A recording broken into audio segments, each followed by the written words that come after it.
ఏంటి ఒకటే విగ్రహం ఎటువైపు చూసినా మన వైపు చూసినట్టే ఉంటుందా? ఇదెక్కడ విడ్డూరం అనుకుంటున్నారు కదా! అది తెలుసుకోవాలంటే మన ఛానల్‌ని సబ్స్క్రైబ్ చేసేసుకోండి. వెల్కమ్ టు టీఎన్‌జీ తాను నేను గోదావరి.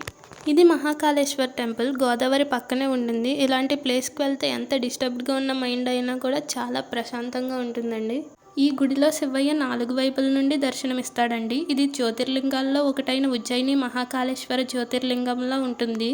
దీనిని రెండో ఉజ్జయిని అని కూడా పిలుస్తారు. ఈ మహాకాళేశ్వర్ టెంపుల్ విశిష్టత ఏంటంటే ఇక్కడ భస్మారతి ఇస్తారండి.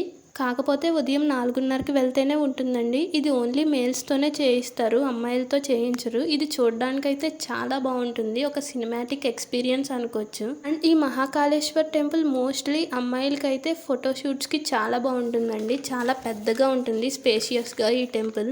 ఈ మహాకాళేశ్వర్ టెంపుల్ని ఒక పీస్ఫుల్ ప్లేస్ అనే చెప్పొచ్చు. అలా గోదావరి పక్కన ఉంటుంది. చాలా అద్భుతంగా ఉంటుంది. ఇక్కడ దశావతారాలు, నవగ్రహాలు, శివలింగాలు అన్నీ ఉంటాయండి. మర్చిపోయానండి, ఇక్కడ నవగ్రహాల హారతి కూడా ఇస్తారు. అండ్ దాని పిక్ కూడా యాడ్ చేస్తున్నాను చూడండి. ఇంకా దీని స్పెషాలిటీ ఏంటంటే ఈ మహాకాళేశ్వర శివాలయం అనేది శ్మశానం పక్కనే ఉంటుందండి. ఆ భస్మంతోనే ఆ శివయ్యకు భస్మారతి ఇస్తారండి. ఈ శివాలయం మొత్తం అంతా ఒకరే కట్టించారు. ఆయన పేరైతే పట్టపగలు వెంకట్రావు గారు. ఆయన ఉజ్జయిని మహాకాళేశ్వర్ టెంపుల్కి వెళ్ళినప్పుడు ఇది గోదావరి పక్కన కట్టాలని ఇలా ఒక శివాలయం ఒక ఆలోచన వచ్చిందంటండి. అందుకు ఈ మహాకాళేశ్వర్ టెంపుల్ని గౌతమి ఘాట్ పక్కనే కట్టారు. మొత్తం ఆయన డబ్బులతోనే అండ్ వచ్చే ఫండ్స్తోనే కట్టారంటండి ఇంత పెద్ద శివాలయంని. అండ్ ఆయన అనాథ శవాలకు కూడా అన్ని కార్యాలు ఫ్రీగానే చేయిస్తారండి. ఈ శివాలయం గోదావరి పక్కన చాలా విశాలంగా ఉంటుందండి. ఇక్కడికి వస్తే ఏదో ఒక పాజిటివ్ ఎనర్జీ, పాజిటివ్ వైబ్తోనే బయటకు వెళ్తారు మీరు.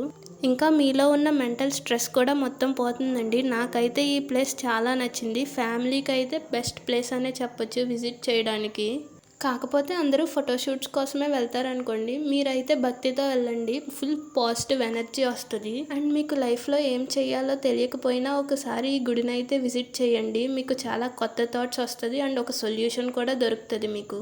చివరిగా అందరూ మీ మనసులో హరహర మహాదేవ అని అనుకోండి.